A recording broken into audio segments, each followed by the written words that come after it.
Here we go with round 5 of the Neon Dynasty Championship.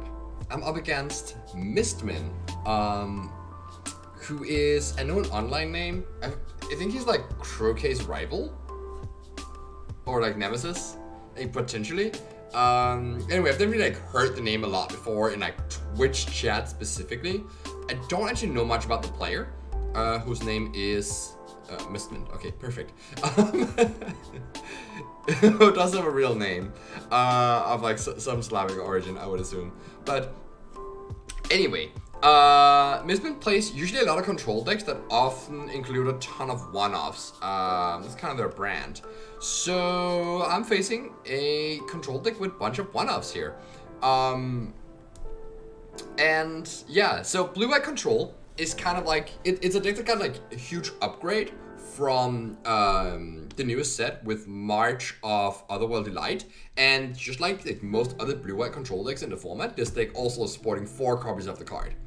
So it's not a very efficient card because you always pay more mana than what you exile, but the flexibility of being an instant and exiling everything, like be it Witch's Oven or Trails or whatever you need to get rid of, like, or any creature, right? And like, if you need to, you can also like make it cheaper. Like that amount of flexibility is really powerful for a deck like blue-white control in Historic, which is like, Historic is like kind of a wide format that has a lot of different stuff going on, so you really need to have that flexibility. March is also one of the cards that like really makes the control decks a lot better against food, problematically, because like now, you know, they don't, not only do they have portable hold, they also have March to like interact with my trails. It's one of the most important cards. On top of that, the control decks are usually like, you know, running 4 Teferi, and that card is like the Teferi Hero of Dominaria, and that card is pretty hard to beat sometimes. Like I made sure to like run some number of Planeswalker Answers in my main deck, and like Referee was in the sideboard specifically to kill Teferi, because unlike other versions of food with like Mayhem Dip or Corval and stuff like that, like you don't actually easily make that much board presence when you don't have a squirrel. So it can be very, very hard to actually pressure the Planeswalkers. And Teferi tends to run away with the game. So the fact that there's like now all these like good answers and stuff, there's also like potentially Farewell, which at least this version is not playing in the main deck. I think there's 1 copy in the sideboard here. Just like adds insult to injury, and the fact that like there's a lot of graveyard based decks like Arcanist and Phoenix also in the format, so like stuff like main deck Rest in Peace is kind of a common thing, which is gonna shut down your Cat Oven combo. So a whole lot of stuff going on for like blue-white to be kind of favored against food, and I feel like the amount of control that ended up showing up in Historic is kind of the reason why a lot of people chose not to play food. Yeah, because it's just like simply like not lines up well here. That's okay. I did expect that I would beat some control decks. It's not the end of the world. You can definitely win. So that's what I'm gonna try and do. And yeah, otherwise like it's fine. Like, if I can take my losses against control and then win the other matchups, that's like also okay. Going into mystmin's specific list here, they're actually deciding to not run Portable Hole in order to play 4 Divine Purges in the main deck.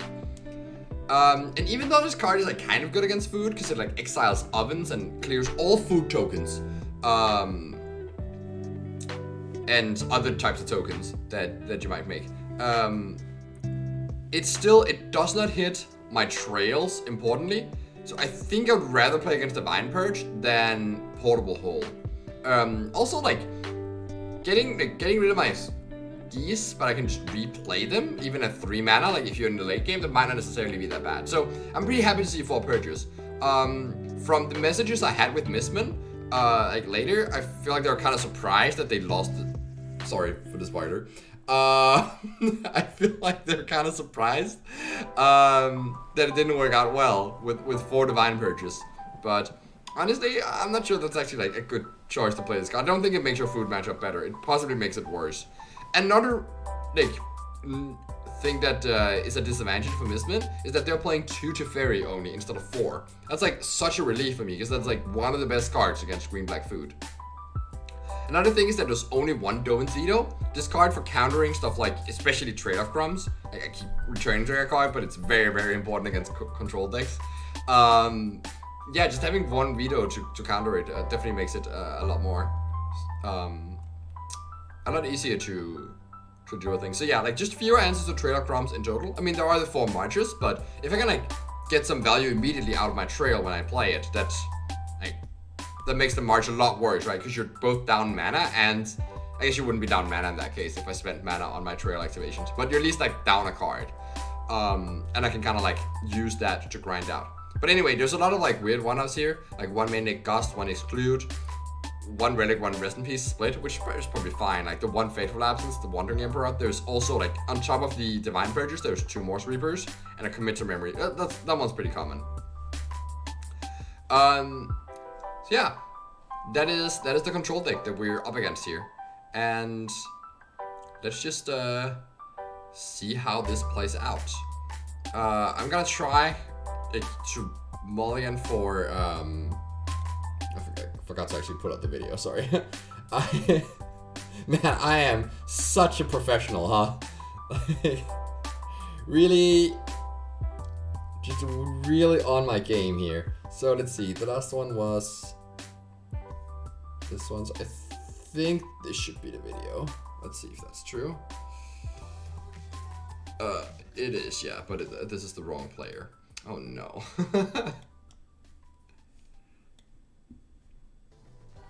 Wait, no, that's not what I wanted to do. Oh no, spoiler that I'm playing in Strasky next round. And okay. You know what? I got this.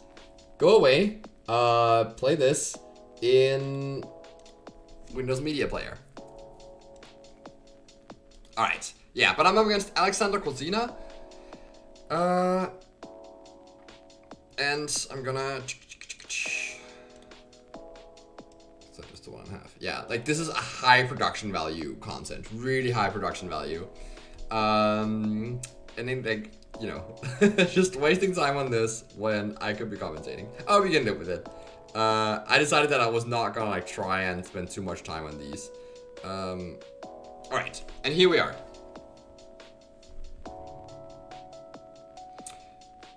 So, first of all, our opening hand is like quite excellent. We have a trail, that's step 1, like that's always like the tiebreaker in a bad hand, but this isn't even a bad hand because I have double Deadly Dispute to go with the trail. Dispute can be a bit of a swingy card against control, because like if they counter it, you're down a resource and they have Narsets, but usually you can like sneak them in at times, and the fact that you just like help you grind out, like, because you're really not like killing them quickly unless you have a pretty good squirrel draw. So the game plan is definitely to grind out, especially when they're playing the Divine Purge version. So I need on the Lantern. Now I play the Friction Tower, so I don't need to take damage from Overgrown Tomb. And I'm thinking like if I want to like just run out my trade-off crumbs, there is 1 Jabari Disruption and 1 Dovin's Veto to answer it.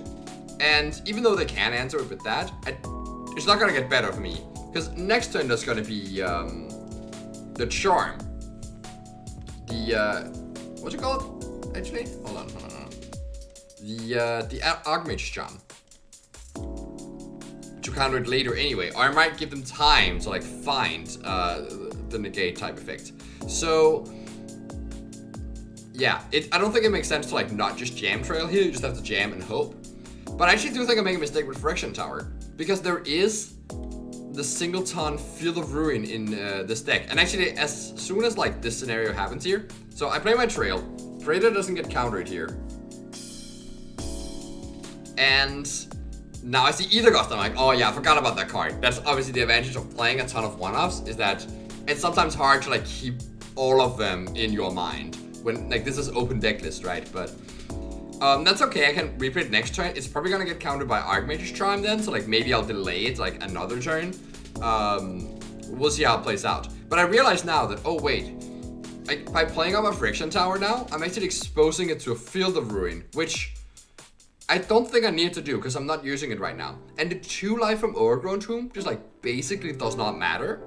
So I think it's a pretty big mistake to play out the tower here.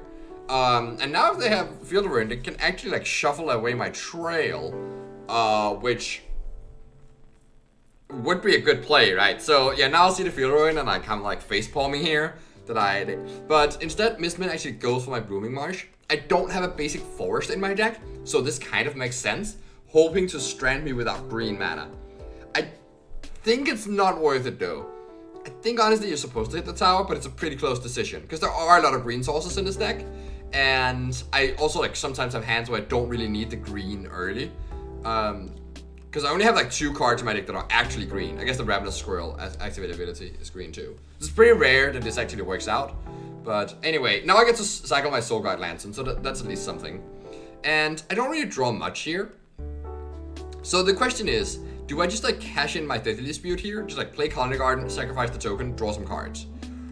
I'm not actually sure I like that. I've done that before in testing, where I like try to sneak in the Deadly Disputes before... Like, when I try and sneak in the Deadly Disputes before my opponent can counter it, because that's just really nice. But when you play slow like that against this control deck, what they just get to do is they get to stick a Planeswalker potentially. And there are 3 Narsets in this list, or at least 2. So I think I'm actually much better off if I just play the Ravenous Squirrel so that I can attack the Narset if that lands. So like securing some sort of board presence matters a lot. Plus I do have this Friction Tower, so now it actually like benefits me that I played it out, huh? It's funny how it works out that way. And I can actually like play my Squirrel, and still if there's like a sweeper or something, I would be able to still cast my Deadly Dispute, because I can like sacrifice the plan to tower and then sacrifice my Squirrel to draw 2 cards. Which I might even do against the Divine Purge in this spot, honestly. But there's a Dare Judgment that makes the decision very clear. Like just going for the dispute here, cashing my 2 cards, let's see if we can rebuild something here. And beautifully, I draw a Cauldron Familiar and a Trail of Crumbs. And even another Squirrel here. Like, these are incredible draws. The reason Familiar is such a good draw is because of the Friction Tower. So, like, I see now that I kind of regretted that I played it out because I exposed it to Field of Ruin, but I'm very happy that mystmin didn't target it.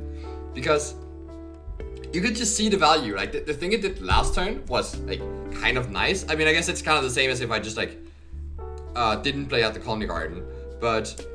that turn. But like now I get to play Familiar, sacrifice it to tower, play Trail, like also bring it back, and I also get to play Squirrel. Remember, this is a treasure token and not a food token. That can sometimes get mixed up. Definitely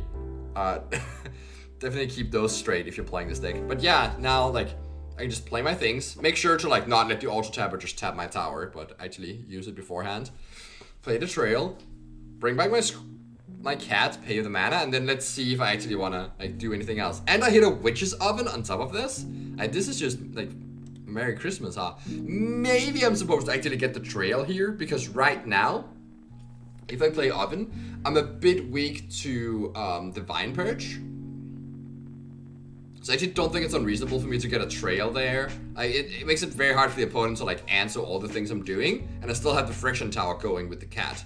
But they can also exile the cat in that case. So by playing the Oven here, I'm at least protecting myself from like from that. I don't know if they would actually try and exile the cat. It's interesting. But anyway, now I'm presenting a lot of board, and playing to the board like this, you can see the advantage here, because like now mystmin cannot play Teferi if they had it. Obviously they only play 2 copies of Teferi, so like they might not even have it here. But in general, when you're playing against control, try and prioritize the board presence can be very important, so you can weaken their Planeswalkers. And Squirrel is like one of the best cards for doing this. Just attack Hall of the Storm Giants and a pass. The question is here, am I using my Oven now? And I mean, it would seem obvious, right, that I should just use my Oven. But actually, when you play against control, there's a really good reason not to. Is that they play Archmage's Charm, which can steal your Squirrel. Right now, I don't have a good answer to the Squirrel. The 4/4 might actually end up being an issue. Whereas, like, I don't get much out of this Oven activation right now. But if I just hold it, I might be better off. If my opponent has stuff like March instead, that they try and like target the Trail, it also doesn't really matter. Like, if I just use my Oven right now, the opponent's just gonna respond by exiling the Trail. So honestly, I think I'm better off here not exposing my Squirrel and not using Oven, and that's exactly what I do. And then now I can actually potentially get an attack in. I'm gonna have to think about this a little bit though, because Like, there's the advantage of attacking first, is that I get in the damage with Squirrel, and then I can start sacrificing stuff. And if they wanted to, like, use Archmage Charm to, like, steal the Squirrel, they would still have taken the damage. Whereas if I do stuff first, then attack, they can then, like, have enough info to decide how exactly they're gonna act, if they're gonna get rid of the Squirrel first, or what's going on. So I think I'm generally in favor of attacking first in spots like these. There is one Wandering Emperor, but since there's only one copy, I decided to not respect it. Also, I can still cash in my Squirrel for a card, even if there is an Emperor. So, yeah, decide not to respect it here. And pressuring the life total definitely also matters a lot. Like, even though I have a card advantage engine going, it can easily, like, get dealt with. Because it could be, like, March now and then Divine Purge. And getting in that damage matters a lot. Especially in game 1, where you still have your Meathook Massacres in the deck. All the chip damage really adds up. Because that is how you're winning the game. So just get in for 5 damage here. And I line up my mana in a way where I can do Meathook Massacre. And like still Deadly Dispute and like pay for stuff. So I decided to like not play out this Blooming Marsh here. But you can see me like pretty aggressively in this matchup in game 1. We're boarding out the Meathook Massacres in game 2. But in game 1, like they don't really do much. So you just play them out really aggressively. For X equals 0, and they usually just sit there, just like the control deck like are not gonna kill it. And then like for each time they like try and kill something, you sacrifice to Oven or to Tower, they take a bit of extra damage. And okay, now we see Commit on the trail. That's kind of perfect. So now I can try and I can try and cash in some cards here. I can also do some Deadly Dispute. There's like a lot of options going on right now. And I'm trying to like figure out exactly the best way to do this. I also keep in mind, still want to make sure that I can sacrifice my Squirrel at all times, so that Archmage's Charm does not punish me. And yeah, like, hitting the 3rd Squirrel here, like that's pretty lucky. So I'm just gonna let this get hit here, and potentially. Oh, so the question is, do I play the 2nd Squirrel? Playing 2nd Squirrel can be very good if there's a single removal spell for this, but it's not that good into Divine Purge. I do still have my Tower up, so I can sacrifice it to Charm. And potentially like a Deadly Dispute if I wanted to go for that. But right now I can also just dispute, like sacrifice the Familiar if I feel like that's a good play. Depending on what my opponent does. I think overall I'm not supposed to play the Squirrel. It does help against like stuff like if my opponent top decks the Emperor. But in the end I decided not to play it. I think if they run a version with Portable Hole and not Divine Purge, I would be a lot more happy to just play out the Squirrel. They already spent 1 Day of Judgment, but that's not the version I'm up against here. So I'd rather play it a bit more passive here. Leave up the Deadly Dispute. Or leave up the Squirrel activation actually. Like if there's a sweeper here, obviously there's only 1 sweeper left, but something I could do is like sacrifice Familiar to the Tower and then use Squirrel to sacrifice itself. So again, there's a pass here. Again, I want to be aware of not running into an Archmage's Charm. So I feel pretty comfortable to just untap here. I deal a lot of damage with its attack. And yeah, I'm just gonna like let my opponent blink first. That's definitely the advantage of having Squirrel in this matchup. And also, like if I get in this damage, it actually almost puts them to lethal because of my Meathook Massacre. So if I act first and like develop stuff, my opponent can then decide, okay, well now I can just like safely make a token with Castle and block with that. But by attacking first, I really put the onus on my opponent to like do something to deal with the Squirrel. And okay, they have a way to bounce it. Sure. I do have the option here to like try and cash it in one way or another, but I end up deciding that that doesn't really make sense. I could turn it into 2 food, for instance. Honestly, hold on. If I'm like looking at this again, because it's actually kind of a lot of damage, right? Like, I turn this into 2 food. That's 1 damage. Cat deals 1 damage. I sacrifice Cat to Dispute. That's 1 damage. Bring it back with 1 food. That's 1 damage. Sacrifice it to Tower. That's 1 damage. Bring it back. That's 1 damage. All in all, that would be 6 damage. Yeah, so we're not quite there. Close though, and actually have enough mana, I would think, to also play Goose and sacrifice the Cat again. So it's like about 8 damage is what I can deal on board here. But doing that math is really important. Because say you're in the same spot where your opponent's at 8 life. You actually have lethal here. So you have to like think about sacrificing the squirrel. And what I end up doing, why do I end up doing this? Yeah, you shouldn't do that. Just let the familiar deal 1 damage and then you sacrifice it post-combat. After playing at least 1 more squirrel. Honestly, right now I have so many resources. Playing 2 squirrels is not the worst idea. But I might need the mana though. So yeah, I think I'm pretty happy to just do this. Because I really want to play my goose as well this turn. Oh, there's a trail. Even better.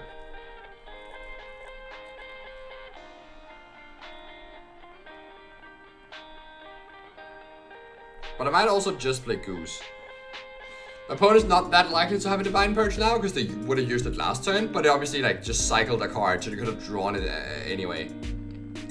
But also, like, I'm still putting a lot of pressure on my opponent by just doing this. Wait, why am I bringing it back right now? Oh, so that I can... Okay, this makes sense, yeah. Yeah, this way I just get to make like the most board development actions. I still have the oven up to like protect my squirrel if I need to. Find another trail. And I'm just like, you know, pushing my opponents from like all sorts of angles here. Now they have to use the Archmage's Charm just to draw cards. Because it doesn't matter if they steal squirrel here. They really need to find Divine Purge. And even if they do, honestly, I don't care. I can sacrifice the familiar and like just bring it back. I have a second trail in hand to like just get it back that way if I need to. Yeah, I think it's okay actually to sacrifice here because I do have the extra mana to just like pay for it, and that would be extra triggers. So yeah, getting and a useless Soul Guide Lantern doesn't really matter. Things go into exile, but I can just replay them. Do note that this is perpetual. The cat will always come into play tap now after Divine Purge, even if it comes back from the graveyard. So, but anyway, yeah, I mean, I just rebuild here. Like, go familiar. I can sacrifice it to tower. I can play my second Trail of Crumbs. I can just play the trail first, actually. That's probably better. And yeah, I mean, my opponent is like once again almost dead. I don't quite have lethal though. I'm trying to figure out if there's like a way I have lethal here. And actually the way this lines up, I'm just supposed to like play my untapped land, play the trail and pass, I think. That just gives me a little bit more freedom to like act at the end of turn. Can't really be interacted with. But yeah, once again, like my opponent's just kind of in trouble here. Very low life total. The Power of the Meathook Massacre. It's not a good card in the matchup, but at least in game 1 you can kind of leverage it because it's gonna be part of your game plan in game 1. And then post-board the game plan changes because you have more answers to the fairy in the form of Thoughtseize and Graph Reaver. So you don't really get out-grinded that easily, and you can actually hang with them in a longer game. But game 1 you're just all about like the drain game. Try and pressure them with squirrels and so on. And like that was executed beautifully here. Yeah, we definitely see some of the weaknesses with this version. Divine Purge like not really doing much. So there's a Fateful Absence killing something, but yeah, I mean the Meathook Massacre is just putting the screws to my opponent here. I mean that probably dealt what, like 8 damage this game? And just really makes it hard to actually play the game of Magic. And Friction Tower being an absolute MVP. I think I used it like every turn. Is that true? Not quite. There were some turns I didn't use my mana, maybe, but most turns I got the sacrifice there. Anyway, for the post board here, we don't want our Fatal Pushes, obviously, and we don't want our Lanterns. Like, these are the easy cuts. And then also don't want my Massacres. So we need like a lot of cards to bring in, but luckily we have like 4 Thoughtseizes, 1 Arceus Bloodfast. We have Liberators, which, if you look at the list here, like there's 1 Rest in Peace main deck, and then another one the sideboard, which is definitely gonna come in. Honestly, actually, I'm not sure if I should bring in the Liberators against this version, because it does not have Portable Hole. I think I should only bring in one Liberator, and then like maybe have, I don't know, a Meathook Massacre, because it's better against Divine Purge, potentially.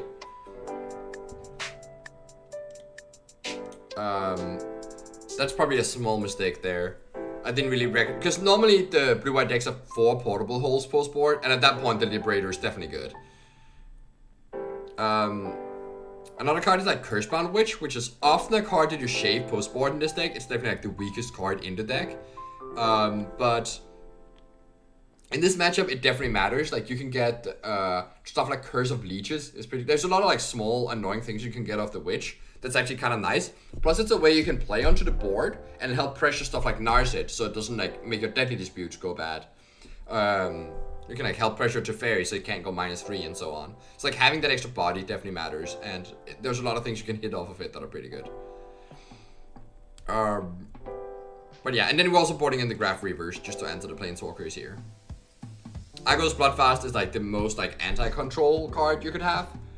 It could maybe be a Duress, but I think the one Bloodfast is better. It's kind of close. But the advantage of Bloodfast is that you can hit it off trail, and that definitely matters. Like, keeping an eye out for your permanent count, very, very important with this deck.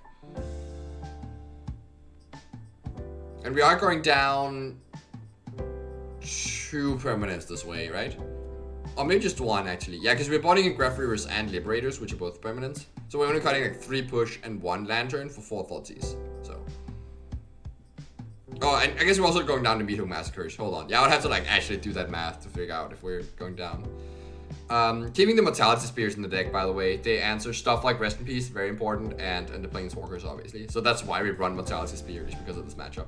Anyway, here's a 1-lander. You can definitely keep 1-landers with this deck, but that one was like a tapped land even, and we're just gonna like start too far behind. So just keeping it, and like, you know, not great hand, but it just has some tools. The Deadly Dispute is really gonna have to pull some weight here. We can sacrifice the food token, potentially, depending on what happens exactly. And I draw Trail of Crumbs. Okay, same deal as last time. First of all, now I'm just shocking myself. And there's no answer to it. Yeah, once again, even though my opponent's probably like brought in more vetoes, you still like need to ask, do you have it? And having like Goose into Trail is especially good, because even if my opponent has a March now, I still get that card out of my Trail. So yeah, that's just a beautiful start here, exactly what I want. And if they don't have the March, then like I also get to like draw some cards with Dispute, get an extra like trigger from Trail, and I can probably like just like win the card advantage battle from the get-go. Because the white deck doesn't have that many ways to have card advantage outside of the Planeswalkers, but I have Graph Reaver to deal with Planeswalkers. And I hit an Argos Bloodfast, and you can like really see here that it's kind of like, you know, I have a lot going on already. So not even like mention the Lurrus. And none of the stuff I have for card advantage right now is weak to Rest in Peace, which is pretty important because like the Rest in Peace locks out a lot of your deck. So having the stuff that isn't locked out is very important. Okay, there's the March. Sad. Draw Boseiju, pretty important card in the matchup. It can hit a Hall of the Storm Giants, or it can hit a Rest in Peace. So it's pretty important that you keep the Boseiju in hand for as long as possible. Also can hit Portable Hole if they're on that version. I can hit Shock Typhoon. Sometimes Shock Typhoon is hardcast in this matchup. Anyway, the question is, do I play just like an Argos Bloodfast here, or do a Deadly Dispute first? I think playing Deadly Dispute is pretty important here, because like either that or you just play out a Graph Reaver. Honestly, that's not something I considered in this spot, but it's definitely something that should have been on my mind, because just playing out a Graph Reaver is actually pretty powerful in this matchup. It clocks them quite a bit and also helps kill Planeswalkers, just by being an attacker. So like, playing out Graph Reaver here is much better against Narset, for instance, because I can just kill it with an attack. Whereas like if they play Narset and I have to like Graph Reaver to get rid of the Narset, sacrificing something else, it's kind of a lot worse. But I decided to go with Deadly Dispute, and the reason is Thoughtseize. That's the card I really want to draw here, to just take a peek at their hand before like they hit the Teferi Mount or like whatever they might have here. And even if I break off the Deadly Dispute, I could just play out the Argos Bloodfast and have it be safe from a counterspell. But since I did hit the Thoughtseize, it's kind of perfect. I just lined that up, and let's see what we have here. Okay, kind of a weak hand, honestly. The Rest in Peace, as I mentioned, just doesn't really do much, and I have to Boseiju to answer it later. The Divine Purge, again, doesn't really do anything. It doesn't deal with the Bloodfast. Veto is going to counter my Bloodfast, and Shock Typhoon is going to be a 2-for-1. Now, we cut most of our answers to Sharks in the post-war games, which is fine, but it does make my Bloodfast worse that they have a Shark. However, if I just take the Shock Typhoon, the veto is just going to trade for my Bloodfast, and they know I have the Bloodfast, so they're not going to veto anything else. So, They can make a 2/2 shark, but I end up figuring out that that would be okay. Also, crucially, if they make a shark next turn, that kind of like blanks their Divine Purge. Because Divine Purge will just get rid of the Shark Typhoon as well. So with that info, I think I'm supposed to take Dovin Veto here. And try and like just grind with my Bloodfast next turn. And again, yeah, probably like would have been kind of nice to have a Graph Reaver in play at some point here. I draw a pretty useless Liberator. This is before I realized that card is just like not very good against my opponent's deck. But at least it's another way to answer the Rest in Peace once that might come down. So anyway, we play out the tower here, just for safety. Play out a Bloodfast. And there's a 2/2 Shark. So yeah, I'm just gonna like try and like tap this Bloodfast for as much as I can here, and like use that. Like the resources I get from that to like outlast my opponent. That's the game plan here. Obviously this shark makes that more complicated, but we already drew some bangers here. Like another trail here. Is there a counterspell? There's not. So yeah, now we have a lot of stuff going on. We'll see what the trail hits. It's a Cursebound Witch. I do have a Friction Tower, which makes the Witch a lot better. So I think I just decide to like go ham here because again, like the Divine Purge is just so much worse because if they cast Divine Purge, the shark goes away and then my Argos Bloodfast can just draw even more cards. Yeah, so I decide to develop like these things onto the board. Opponent just has to like scribe and cast Evantress. That is not the greatest. And I also have to, even if there is a Divine Purge here, I actually have enough mana to like sacrifice the Cursebound Witch because I definitely don't want that to get exiled here. I just want it to be dead.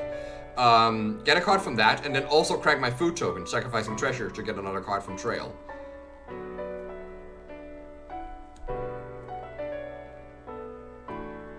If they play Rest in Peace here, I do need to sacrifice my Witch in response because the Rest in Peace shuts off the Witch dies trigger. But that's just worth noting. First it is Divine Purge though, so I'm just gonna go through that exact line that I talked about. Let's see what we hit here. Alright, so yeah, I think in this matchup, Curse of Leeches is like pretty neat. It's definitely better in game 1 because your like game plan is much more about the draining. But Trespasser's Curse doesn't do anything, it's only when creatures come into play. And then you got the Sorcerer's Brew, which is actually like kind of neat in this deck, but it's also pretty slow and still gets swept up by a Divine Purge anyway, so I think the Curse of Leeches is pretty nice. There is a bug on Arena where if you get the Curse of Leeches from, like if it's created in your hand, anything that's created in your hand that has Daybound, Nightbound, it doesn't work. It's not gonna be able to transform. So it is gonna come into play and make it day, but whenever it becomes night, it doesn't turn into the backside, which obviously makes the card stronger, I think, against control. And that it just like keeps being like this enchantment that drains them. Though maybe it actually would be better if it could be like I think it's a 4/4 lifelink on the other side. Not sure, but I guess that also would have had value. So I'm not actually, maybe it's like worse now. But anyway, just be aware of that. This is just the front side of the card. Oh, I actually decide to, why do I do that? That's really bad, right? Hold on, let's rewind. I had a treasure. Yeah, that's just a plain oversight by me. It's way better for me to use my Trail rather than my Argos Bloodfast. First of all, it looks deeper. And second of all, I don't lose the 2 life if I do that. And that 2 life is definitely gonna matter. Notice, by the way, my opponent's mana base does not have an extra white, so... But anyway, I draw another Boseiju here, so now I'm actually more safe to play the first one, which I will also need to because I'm actually running out of lands here. So I decided to like just run out the Curse here, just to like try and get that drain going. Also importantly, the life gain on Curse actually matters more than the damage here because it's gonna fuel my Bloodfast. And then I want to like definitely develop onto the board. So I think maybe I just play Goose here, but I could also play like Squirrel plus Liberator. Wouldn't be the worst. Or maybe even Squirrel plus Graph Reaver would be very good. But playing out the Goose here, again, like if I did not have the Graph Reaver, I think I would be a little bit more scared to make this line because then this would be weak to Teferi because I don't have a way to pressure it. But right now I feel pretty good. I can like definitely milk this Argos Bloodfast. I am missing a pretty crucial thing here, as you will see right about now. Okay, well, maybe not quite now. There is this Hall of the Storm Giants. I completely missed this. That it can just like hit me. I luckily don't die, right? But I did not think about that. Hitting me for 7 here. Actually, in terms of killing me, is not that scary because I do have a lot of ways to jump block. My opponent only has like 1 Shark Typhoon left. I do have like a lot of ways to gain life and recoup, but the 7 damage matters because it kind of turns off my Argos Bloodfast. And also forces me to play at least like somewhat defensively. I can't just like leave myself dead to the hole. So now the Argos Bloodfast triggers. And like, yeah, normally you would just flip it and get your land. But I think here that I can probably milk the cow just a tad bit more. Maybe that's greedy, but basically, like I'm gonna gain a point of life with the curse here. And I really want to make sure I can like find the cat oven eventually. So like I need like some card flow going to make that happen. And yeah, I think I can probably like, get at least 1 more card out of this one. Again, like, it doesn't really matter if I'm at like 1 or 3 life. So I'm definitely very happy to pay the tax here. Though it does obviously make my Thought Seizures worse.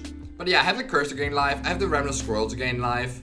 I have to start to think about jumping soon. But yeah, right now I decide not to flip my Bloodfast. Not sure if it's correct, because I could also really use the mana when I have Trail and Goose and all this stuff going. And I draw Thoughtseize. Okay, that's kind of awkward, but not necessarily. What I can do here is I can actually like play Squirrel, sacrifice the food to the Squirrel to draw a card, and trigger my Trail, and then also cast Thoughtseize. I don't know if I should do this though. And then like, yeah, if my opponent decides to go for the Hall, I can like maybe Presagio it, depending on if I hit another land, or I can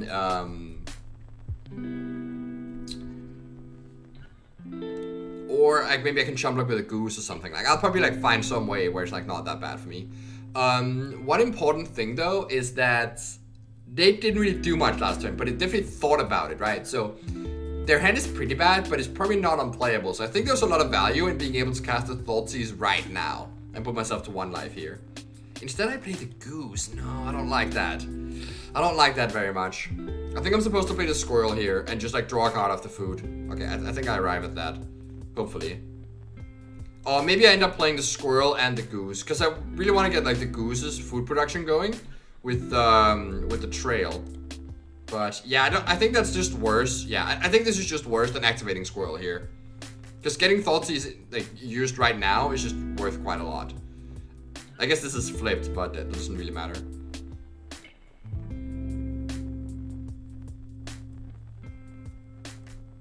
Okay, another Divine Purge.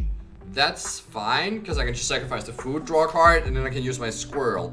I can just sacrifice this Goose, because it's going to be like 5 mana to replay, so I'm just like not going to do that. There's by the way another issue here with my line, is that playing out Liberator when the opponent does not have a Rest in Peace in play is kind of bad. What you really want to do is like to have this exact scenario, but then I'm forced to deal with the Liberator, and I can just like kill the Rest in Peace with the ability. But right now, I'm just like letting my Liberator go.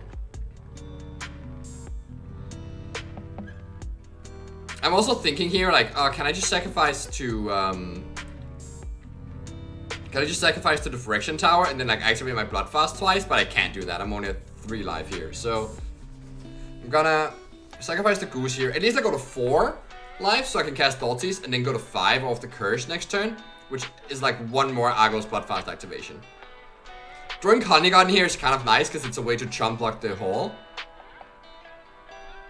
And still, my opponent does not play out the Rest in Peace. I guess there's still no reason to, right? I don't have a cat or an oven. I guess I have an oven in hand now, right? But they really want to scry with the castle, so definitely reading into that their hand might not be very good here. If they had like an Archmage's Charm, they probably would have played the Rest in Peace. So anyway, and now I draw a cat here, so I can like probably take away the Rest in Peace. And, oh, they just have a cycle land. Okay, yeah, they're probably gonna scry instead of cycle that, huh? Because that's way more mana efficient. Yeah, now I can just get my cat oven going with this trail. And I still have the Argos Bloodfast.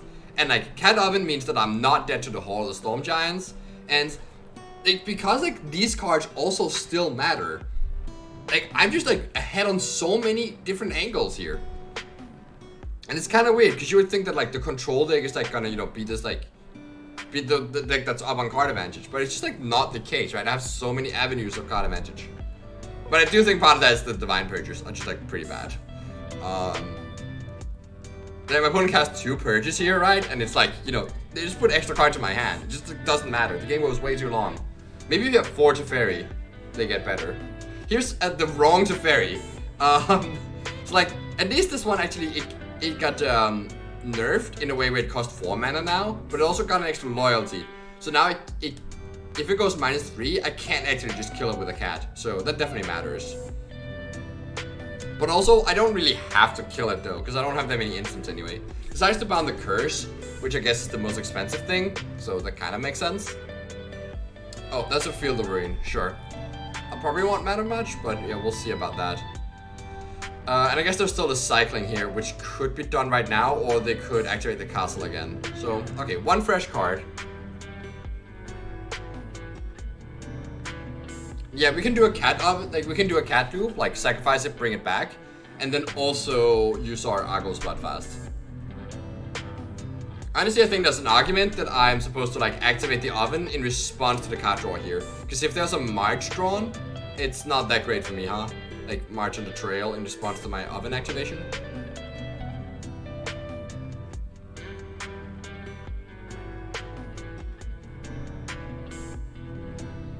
But even then, I actually still get to use my Bloodfast even an extra time. Because I can like bring back my familiar, sacrifice the colony plant token here to the friction tower, and like draw an extra card with Bloodfast. Because I'm gonna gain 1 when the familiar comes back in. Then go down to 1 life, and then probably flip the Bloodfast at that point. And yeah, that's exactly what happens here. So, not perfect, but yeah, I'm gonna start by drawing a card to gain info. And sure, that's fine. I will just like bring back my cats, sacrifice the plant, and draw another card off Bloodfast. But I have a lot of cards going on here. I can't cast Deadly Dispute because of the Teferi. Right, and now we just transform it. We could use the extra mana, and it's probably not that likely that I'll get an extra card off of it. Though maybe it is actually, because the curse gains me life and the familiar loop gives me life. But I might also not have the mana, because I definitely want to play out some sort of pressure here, right? I don't want to spend my Graph Reaver just killing the Teferi, because I want to spend it for like the big Teferi. That's why I'm saving in all this game. But I want to play some sort of pressure. The Squirrel's pretty good though. Again, like the Divine Purge is like just not really doing anything. Yeah, I think I just decided to go a bit ham here.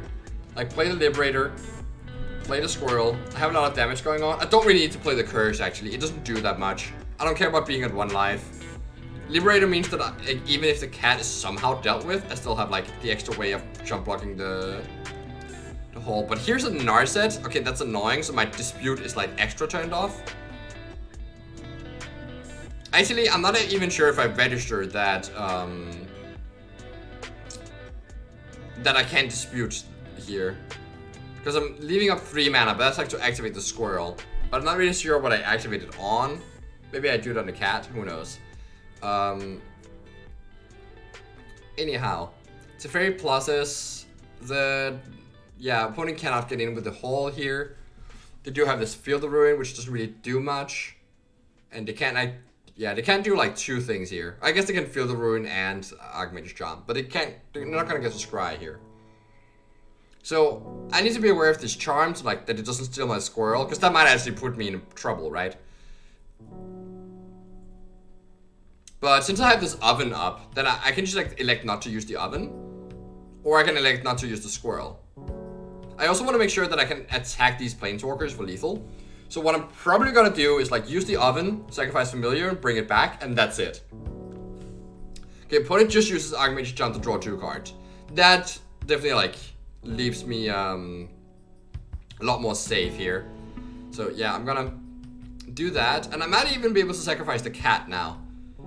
Okay, opponent just goes for Field of Ruin. It kind of surprises me, honestly. I do still have a Swamp left in my deck, right? Yeah, because I put that on bottom with my opening hand. So I made sure I could like fetch it with Field of Ruin. And yeah, I think I can just safely sacrifice the cat here. Like, spend my mana, just like get deeper in my deck, get the extra life point, which matters against Thoughtseize, definitely. And I still have like enough that I can kill both Planeswalkers here. So yeah, I have a lot going on still. I can replay the cat, I can probably play the goose as well, and then also the curse. And then I still leave up like squirrel activation or like a deadly dispute. I have like both things going on. I'm thinking about if I should put this into play untapped, which honestly is probably not the worst idea. Yeah, I think it actually makes sense to put it into play untapped, because then I have 5 mana. And wait, do I not play the... Oh, the Familiar's in the graveyard. Obviously I don't need to spend mana on it. Yeah, now I have 4 mana up. Okay. Why would that matter? I guess I can dispute and Boseiju. Or I can just activate the squirrel without having to use my tower. Anyway, now they like, you know, just cycle farmland, like try and get somewhere. They've just like been completely run out of resources here, and like whenever they can deal with some of my stuff, I can just rebuild. Like I'm not even that scared of Farewell at this point, right? Because I have so much stuff going on.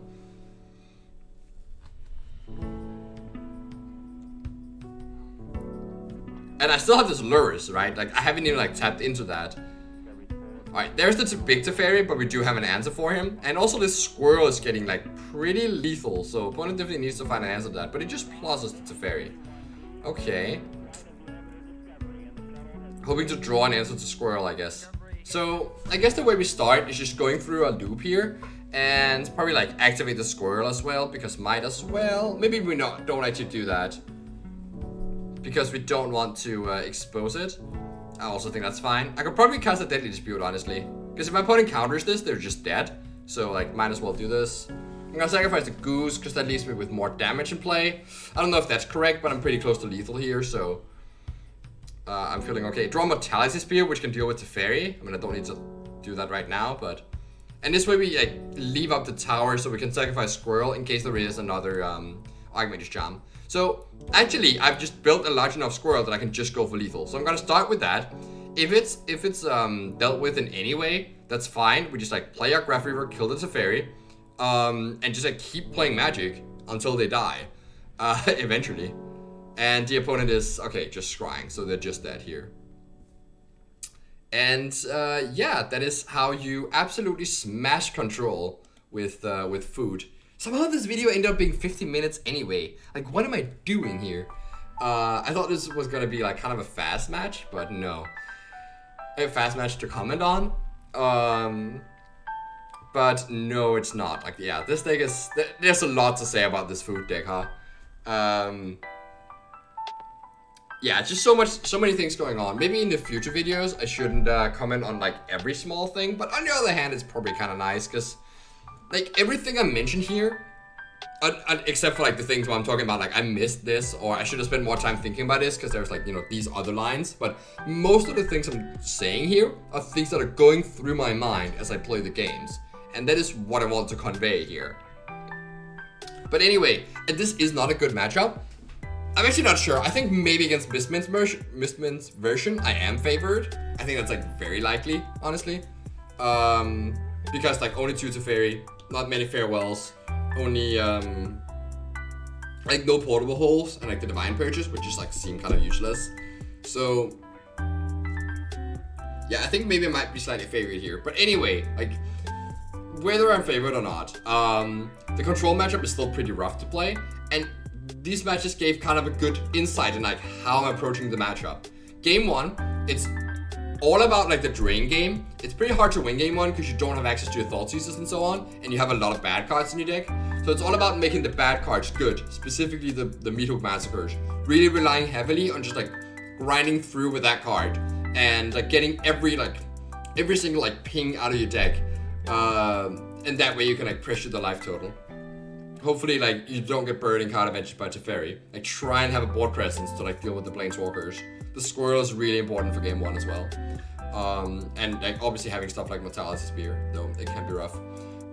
Game 2 and 3 though, like when you have the actual tools to like kill planeswalkers, like interact with Thought Seizes and so on, you have the ability to like attack from multiple angles. The game becomes much more about grinding and